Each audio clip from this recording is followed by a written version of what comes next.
17 murder cases on him,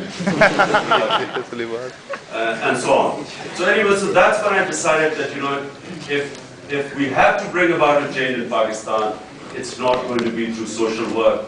It has to be political. Only way you can change the society is to go into politics. And then I sort of worked out what is the one thing that would make a difference. And so we brainstormed and we felt that the one thing that would change Pakistan is an independent, credible judicial system. Because what has been happening in Pakistan throughout our history is that the judiciary has always been subservient to the executive. So, whenever someone comes into power, they know that the justice system will not be able to touch them. So what does that do? What is that? And that system has evolved over a period of time where every criminal wants to get into power, wants to become part of the government. Whichever party is in power, they all want to become part of that. And it's not only can they become a part of the power structure to make money, but also to protect the corruption. So some people have to be in power, otherwise they'll be in jail. So they have to be part of the government structure. And so this system has distorted the country completely. This system where the judiciary not being independent has meant that we cannot have a genuine democratic system.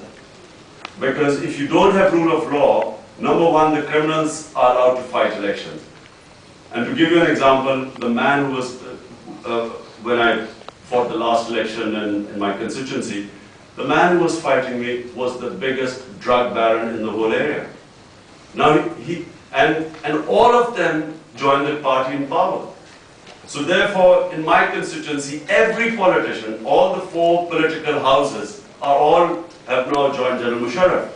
And when someone else comes after him, they will all go and join him. Because they cannot be on the wrong side of the government. Because only if you are outside power can you be held accountable.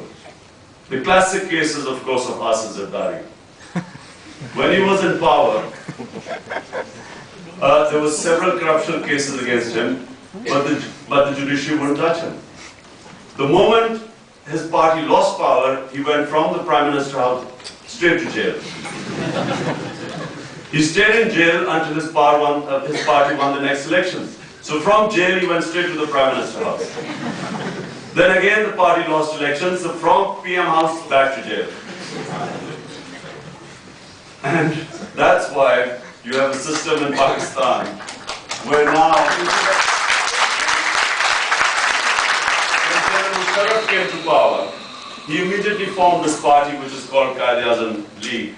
A great insult to, of course, our great leader, Quaid-e-Azam. And every criminal in Pakistan joined the party. When I was at, and I have to say that I'm one of those people who was convinced by General Musharraf's sincerity in the beginning.